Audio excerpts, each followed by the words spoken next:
Air has weight.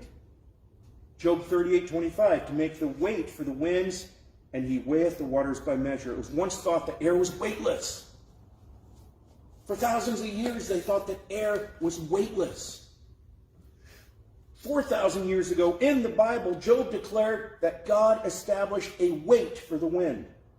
In recent years, meteorologists have calculated that the average thunderstorm holds thousands of tons of rain. To carry this load, air has to have mass and weight. The jet stream itself. Until the 1920s, it was widely thought that the wind always blew straight.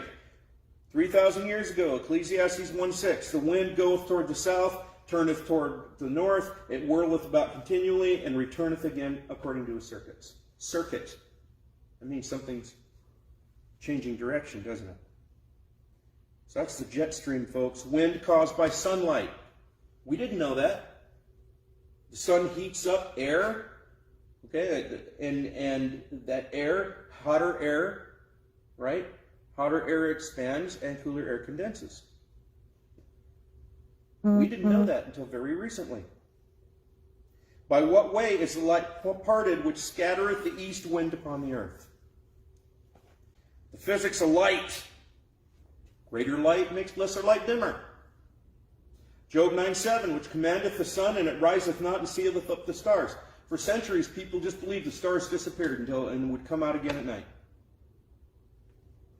But it's actually the sun, okay, that seals up the stars. What does that mean? When you see the sun, you don't see the stars because it's a brighter and closer light. A lesser light looks brighter in darkness, but if a greater light is seen, it makes the lesser light look dim or even non-existent, but it's still there. Essentially, it makes them invisible, even though they're still shining. Okay, light has a path. Job 38:19. Light is said to have a way in Job 38:19. Hebrew derek, and literally a path. Until the 17th century, we believe the light was transmitted instantaneously.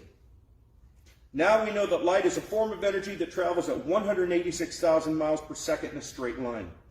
There is a way of light, a definite path, and the Bible knew that. Light can be divided.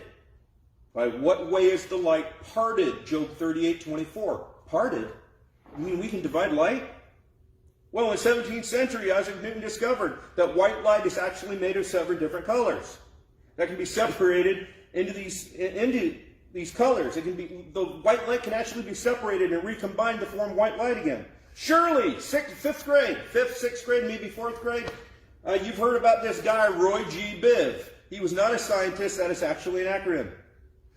Red, orange, yellow, green, blue, indigo, violet. White light can be separated with a prism.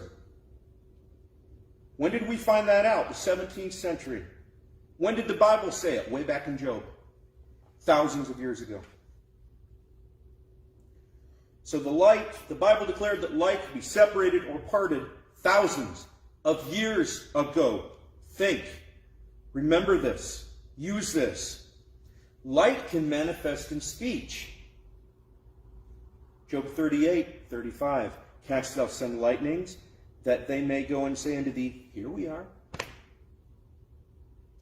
Remember, God always knew the scientific terms we would invent to name things later on, but he had to limit his language so that men at the time could understand.